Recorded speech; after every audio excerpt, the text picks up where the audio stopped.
పాపం ఐటీ వాళ్ళు. అదేంటి అలా అంటున్నారా?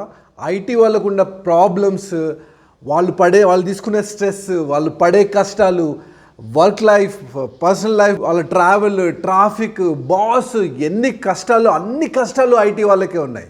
కానీ సమాజంలో ప్రతి ఒక్కరు, మీకేంటి ఐటీ వాళ్ళు, మీ శాలరీస్, ఏసీలో వర్క్, ఇంటికి క్యాబ్, మీ lifestyle, weekend parties, every year appraisal, ఇలా అందరు ఇలానే అంటారు. అందులో ఏడ్చే వాళ్ళు ఎక్కువ మంది ఉన్నారు, కానీ వాళ్ళ కష్టాల గురించి మాట్లాడేవారు ఎవరు లేరు. ఈరోజు వీడియోలో వాళ్ళ కష్టాలు, ఎంత టఫ్ ఉంటుంది ఐటీ లైఫ్, దాని గురించి మాట్లాడదాం.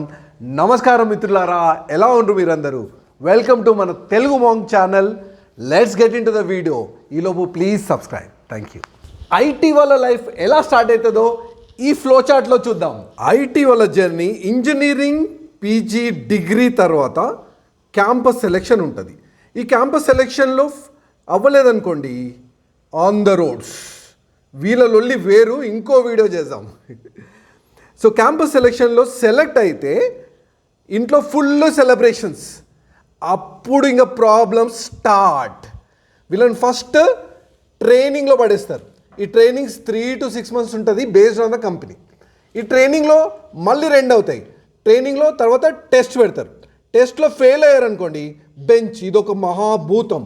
ఇందులో 3 monthsలో కనుక మనం ప్రాజెక్ట్ తెచ్చుకోలేకపోతే వీఆర్ అవుట్, మళ్ళీ ఆన్ ద రోడ్స్.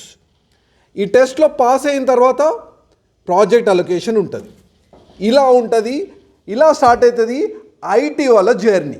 ఇలా ప్రాజెక్ట్ అలొకేట్ అయిన తర్వాత ఇంకా సీనియర్స్, బాస్ ఇట్లా వెయిట్ చేస్తుంటారు ఫ్రెషర్స్ కోసం. దొరికారా బక్రాలు అని ఇంకా రుబ్బడం స్టార్ట్ అవుతుంది. రాగానే ఫుల్ డాంకీ వర్క్ ఇస్తారు, వెనకాల బ్యాక్ అండ్ వర్క్ అంత ఇస్తారు. ఈ డాక్యుమెంటేషన్ అంతా చేయమంటారు. ఇంకా దానికి ప్రాసెస్లు ఉంటాయి. ఆ ప్రాసెస్లో అంతా లెబోరియస్, tedious డాక్యుమెంటేషన్, ఆ రిపోర్ట్, ఈ రిపోర్ట్, ఇవన్నీ చెత్త అంత ఉంటుంది. అదంతా వీళ్ళు చేయాలి. దీని తర్వాత అందరికీ మంచిగా నీట్గా రిపోర్ట్స్, ప్రజెంటేషన్స్ చేయాలి. ఆ ప్రజెంటేషన్ తీసుకొని సీనియర్లు, బాస్లు, మేనేజర్లు మేము చేసేవన్నీ క్లయింట్లకి ఇచ్చుకుంటారు. ఇంకా వాళ్ళు ఎంజాయ్ చేస్తారు అక్కడ. ఇదైందా? ఇంకేది బ్యాచులర్స్ కదా, ఇంటికి వెళ్ళి ఏం చేస్తారు? ఇక్కడ ఉండి పని చేయండి అని 12 hours, 14 hours పని చేయిస్తారు. వీకెండ్ కూడా రమ్మంటారు. ఇలా 2-3 years రుబ్బుడే.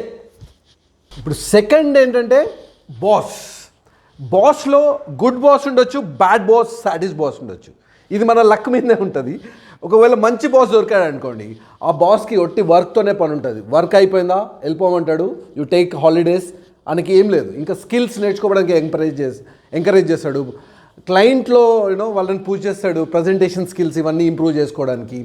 సో ఈ బాస్తో చాలా అడ్వాంటేజ్. అండ్ అప్రైజల్లో కూడా హెల్ప్ చేస్తాడు. ఇలాంటి బాస్ దొరికితే అదృష్టం. కానీ most of the bosses bad బాస్లు ఉంటారు, సాడిస్ట్ బాస్లు ఉంటారు. ఇంకా వాళ్ళకి ఇక ఫుల్ ఎప్పుడు చూసినా సిస్టమ్ ముందు ఉండాలి. పని చేస్తున్నట్టు, పని చేసినా చేయకపోయినా నటించాలి. అండ్ వర్క్ అయిపోయి తొందరగా వెళ్ళిపోతున్నావు అనుకో, వాచ్ చూస్తాడు, అప్పుడే వెళ్ళిపోతున్నావు అని. ఆఫీస్ టైం అయినాక కూడా స్ట్రెచ్ చేయాలి. ఇంకా ఫుల్ పని చేస్తున్నట్టే ఉండాలి. ఇంకా వాళ్ళకి ఆ బాస్కి ఎక్కువ టెక్నికల్లీ సౌండ్ ఉండరు ఇట్లాంటి బాస్లు. వీళ్ళకి అన్నీ వీళ్ళే ఎక్స్ప్లెయిన్ చేస్తుండాలి. వాళ్ళ ముందు ప్రజెంట్ కూడా చేయరు. వీళ్ళ పని తీసుకుంటారు, వాళ్ళు నేను చేసినా ముందు ప్రజెంట్ చేసుకుంటారు. వీళ్ళని ఇంకా తొక్కేస్తూ ఉంటారు. ఇంకా ఇలాంటి బాసులకి చెంచాగిరి, వాళ్ళని పొగడడం ఇష్టం. ఇంకా ఆ కొత్త స్కిల్, ఆ బటరింగ్ స్కిల్స్ నేర్చుకోవాలి. అలాంటి వాళ్ళకి ప్రమోషన్స్ వస్తుంటాయి. ఇంకా ఇలాంటి బాసులు టార్చర్స్ ఇస్తారు. వీకెండ్ రమ్మంటారు, ఎక్స్ట్రా అవర్స్ చేయమంటారు. ఇంకా టార్చర్ ఉంటుంది ఇట్లాంటి బాసులతో. ఇది కూడా ఒక మెయిన్ ప్రాబ్లం ఉంటుంది ఐటీ వాళ్ళకి. ఎవ్రీ ఇయర్ మార్కెట్లో కొత్త టెక్నాలజీస్ వస్తున్నాయి. సో ఐటీ వాళ్ళకి స్కిల్స్ నేర్చుకుంటూనే ఉండాలి, లైఫ్ అంతా నేర్చుకుంటూనే ఉండాలి. ఎవ్రీ ఇయర్ ఒక్క స్కిల్ అయితే అప్గ్రేడ్ అవ్వాల్సిందే. స్కిల్స్ అప్గ్రేడ్ ఉంటే కంపెనీకి ఇంటర్నల్ పోర్టల్ ఉంటుంది, దాంట్లో మన పేరు ఉంటుంది. కొత్త ప్రాజెక్ట్స్ వస్తే మనల్ని పిక్ చేసుకుంటారు. సో ఇది కూడా స్ట్రెస్ ఉంటుంది ఐటీ వాళ్ళకి.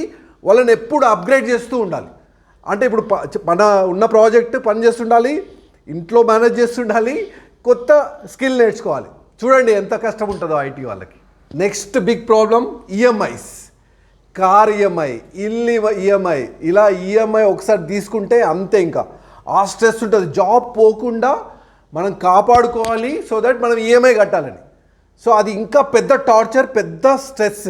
Last one, status trap. So వీకెండ్లో చాలామంది అటు ఇటు వెళ్తారు, ట్రావెల్ చేస్తారు, ఫోటోలు తీస్తారు, ఇన్స్టాగ్రామ్లో పెడతారు, pubs, parties, fashion, new clothing, branded clothing. So ఇదంతా ఒక స్టేటస్ సింబల్ అనమాట. కొంతమందే ఈ స్టేటస్ ట్రాప్లో పడరు. Most of the IT people ఈ ట్రాప్లో పడిపోతారు. వాళ్ళు కూడా షో ఆఫ్ కోసం అటు ఇటు వెళ్ళడం, ఆ ఖర్చు చేయడం, ఆ ఫోటోలు తీసుకోవడం.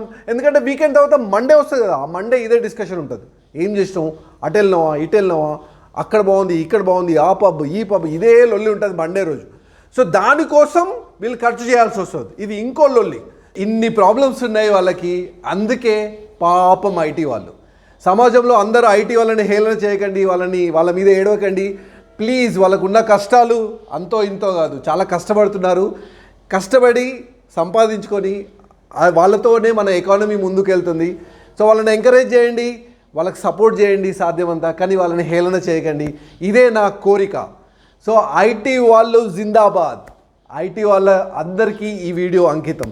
ప్లీజ్ మీ ఐటీ ఫ్రెండ్స్ అందరికీ షేర్ చేయండి. ఇంకేమైనా మిస్ అయితే కమెంట్లో రాయండి. Please subscribe. Thank you so much. IT వాళ్ళ జిందాబాద్.